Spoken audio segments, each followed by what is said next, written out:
He stood on the hill, not like a preacher offering salvation, but as a prophet come to deliver an empire into fire. It was December 1831, and Jamaica stood on the edge of judgment.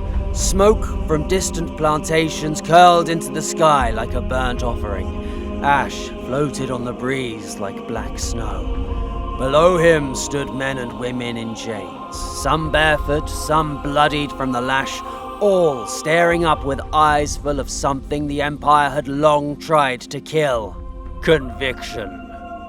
These were not soldiers, they were slaves, but only in name. Samuel Sharpe, Bible in hand, looked down at his brethren, lifted the wooden cross from his chest, and gripped it like a sword. The Lord said, "Let my people go." His voice cracked like thunder across the hills. It rolled down into the valleys and wrapped itself around the sugar fields like prophecy. You think God is blind? You think he can't hear?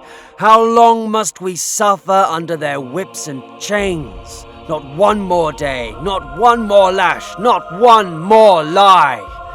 Calloused hands clenched machetes, sharpened for gain, but ready for war. Sharpe raised the cross high above his head like he was rallying an army. Not angels, but the forgotten, ready to deliver justice with their own hands. This is the hour, not tomorrow, not when King William or him Empire say so, now. And if we must die, let it not be as slaves in silence, but as soldiers of the Most High with fire in our chests. His followers came down from that hill like vengeance on 2 feet. Some carried machetes, some carried torches, some carried nothing but rage and the word. They swept through the plantations like a hurricane, burning the great houses, turning altars upside down, condemning the God that spoke English and drank sugar. This was no riot, this was no rebellion. This was a holy war, and in the hills of Jamaica, it had just begun. At the beginning, the rebels marched under the fire of Scripture, sweeping through the parishes of St. James, Hanover, and Westmoreland in the heart of British Jamaica. They believed the war was righteous. They believed God himself had joined their ranks. But in the stone barracks of the Empire, redcoats grew uneasy.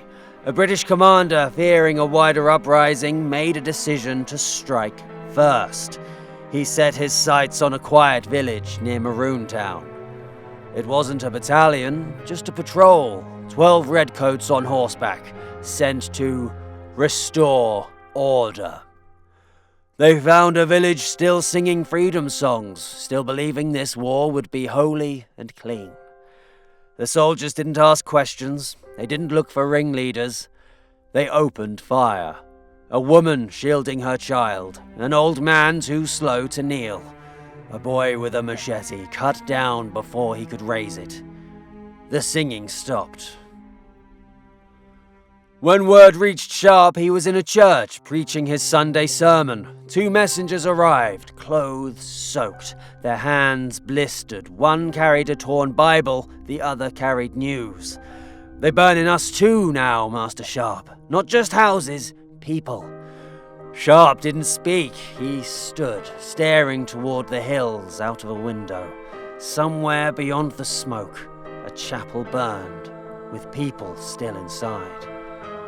This is not how it was meant to go, he whispered. But how else was it going to end? He had lit a spark, the people turned it into fire, and now fire was coming back. Behind him, another rebel knelt, bloodied and breathless. "We ready, sir. Say the word. We must burn them out." Sharpe's eyes flickered to the machete in the man's hand, then to the wooden cross around his own neck. Faith or fury? He had preached resistance, but he had not prepared them for retribution. He clenched his fists, closed his eyes, and for the first time since this began, he hesitated. In that breath, the fire inside him dimmed, just for a moment, just long enough for doubt to crawl in.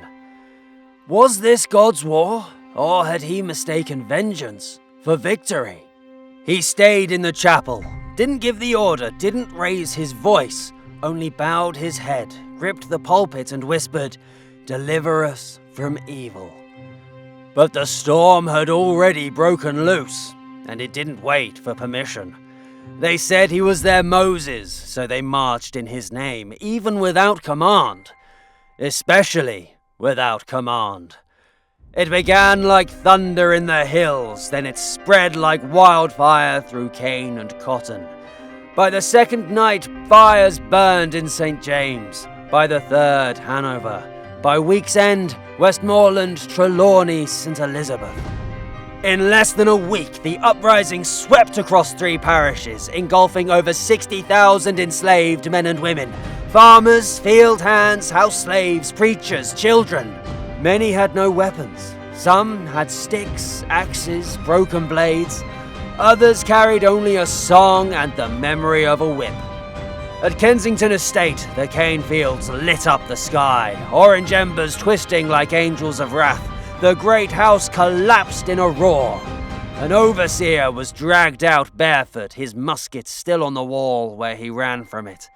At Montpellier, a rebel named Cuffy felled trees across the road, cut off a militia patrol, then vanished into the dark with their powder and horses. At Belvedere, they forced open the storehouses, shared rice with starving children, and burned the planters' ledgers. Each line of debt turned to ash in the wind. At Thornton, they found a man who once bragged about breaking a woman's jaw for praying too long. They hung him from the same tree he used for punishment, left the whip beside him, coiled like a snake in the grass. And still it grew. Plantations fell by the hour. Church bells rang not for worship but for alarm. British planters huddled in fortified houses, sending frantic letters to Kingston that read like death sentences. Some rebels marched with machetes, some with torches, some with nothing but Sharpe's name in their mouths. General Sharpe say we free. We only finishing what him start. God is with us now. Sharpe heard the stories. One by one they reached him, carried on the backs of messengers in the ash on the wind. They fightin' for you, someone said. Say you gave 'em the word, say you gave 'em the fire. He didn't deny it, didn't bless it, didn't stop it. And maybe that was all it took, because by the time the sun set on the 7th day, Jamaica was no longer a colony. It was a battlefield, and the sermons had become smoke. The rebellion had swept like fire through the cane fields, but now the Empire brought the flood. In Kingston, the planters screamed for order. In Spanish Town, Sir Willoughby Cotton, commander of British forces in Jamaica, didn't hesitate. He called up the militia. He summoned the Maroons. He sent word to the warships anchored in the bay. The Empire was not in the mood for mercy. Within days, hundreds of redcoats and local loyalists were on the move. Men with bayonets, horses and cannons, facing rebels with machetes and sermons.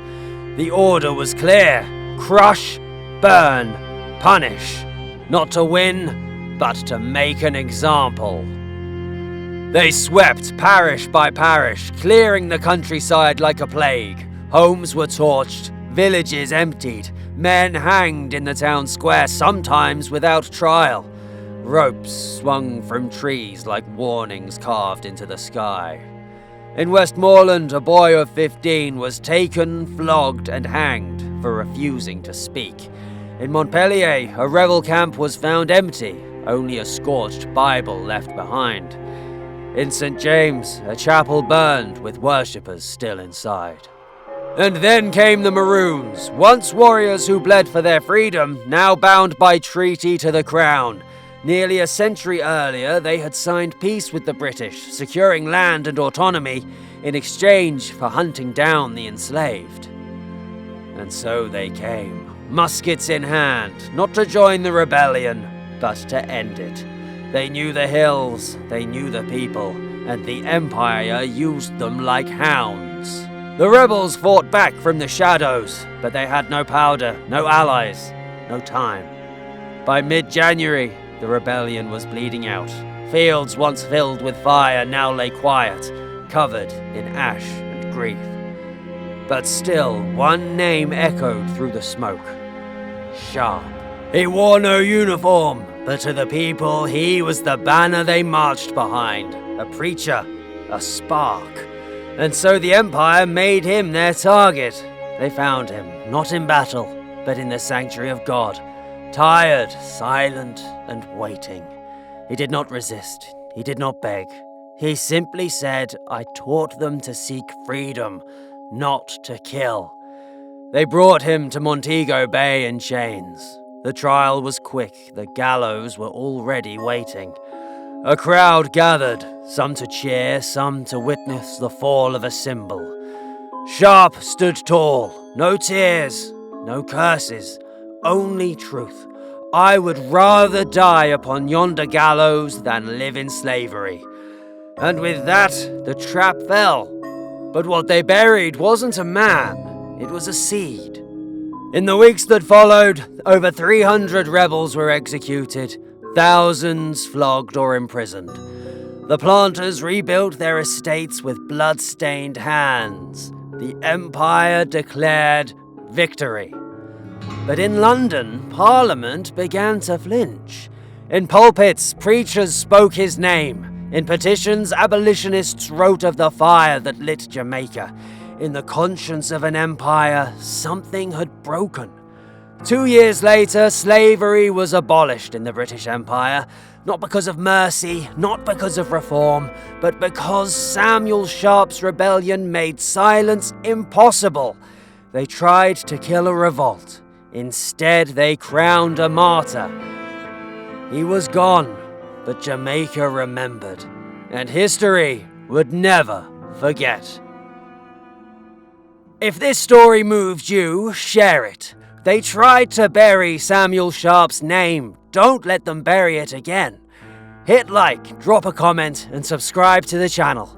More rebellions, more names they tried to erase, more fire they couldn't extinguish.